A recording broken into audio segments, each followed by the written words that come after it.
Okay, Randy, Ettema, Michigan District Governor, coming into the saddle, baby. We're going to talk about video hygiene and some video tricks because we're in COVID, and your feeling is that video is going to be a necessary platform for messaging, yeah?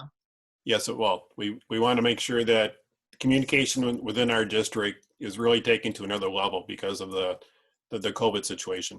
Okay, so let me give you some tips for something that's called video hygiene and for handling these group meetings. Um, and the first tips are quite easy, but it's surprising how many people don't think of them. Right now, we're looking at what's called a two-shot. So in this frame, if you take the corners all the way out, it depends on, like I see you next to me now, right? And I could arrange my gallery so that you're on top of me. I could arrange it so I don't see you at all. This is how Zoom works. But in this two-shot, which is how I record, if I watch this back without the sound, I'm going to overpower you in every way imaginable. I'm going to look like I'm in charge. I'm going to look like I'm the teacher for various reasons. One of those reasons is a simple adjustment called Headroom. I'll bet you even know what it is. Headroom. Yes. So you see how much room I have above my head and how much room you have above your head? And because I'm higher than you, I'm dominant and I'm more influential. So whenever I do interviews on my podcast show, I always tell people, let's make sure our heads are roughly the same size because I'm interviewing them. They're the celebrity. They're the guest. I want some equanimity. So you want to make sure that you're right at the top of your frame like that. The second thing is eye contact. So for most of this talk, you've been looking at a certain part of your screen. I don't know what you're looking at. Can you tell me? I'm looking at you right now. Okay. Which is the left side of my screen. Which you would think would be a sensible thing to do since you're talking to me. But it doesn't look like you're looking at me, and I'll show you why in a second. And it doesn't look because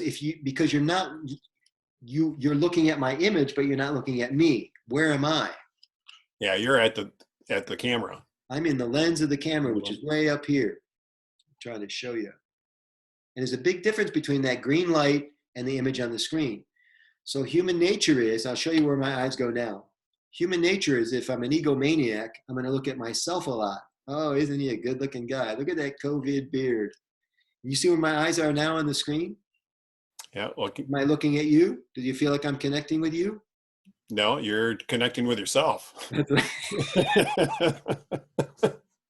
Now watch what happens when I look at you on the screen. I'm looking right at your face. I'm looking in your eyes, but do you feel like I'm connecting with you? Yes. You do. Okay. Because you're looking at me. You think so? How do you feel maybe you're looking to the side of me? No, I'm looking right at your eyes on the screen, but this is what I'm trying to teach you. Now I'm going to do one more shift. It's a third place on the screen I can look, and you tell me if I feel better connected. Ready? 1, 2, 3. Yeah, there you are. There I am. Because now I'm looking in the lens of the camera.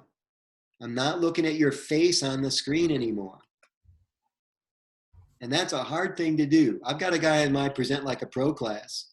It's an online speaker course. I might have mentioned it to you. And for 3 weeks, I kept telling him, you're not looking at me. I'm not connecting with you. You got to give me eye contact. And he wouldn't take his eyes off my image on the screen. He thinks he's looking at me. And then he finally got it. I took a screenshot of him and I sent it to him. Then he goes, what am I looking at? I said, damned if I know. Oh. Until you look in the lens. So when you do your governor talk, where are you going to be looking? Right at the lens. And this gives you a whole new appreciation for Anderson Cooper, because this boy never looks anywhere else except the lens. So there's people in the studio. There's a guy talking in his ear.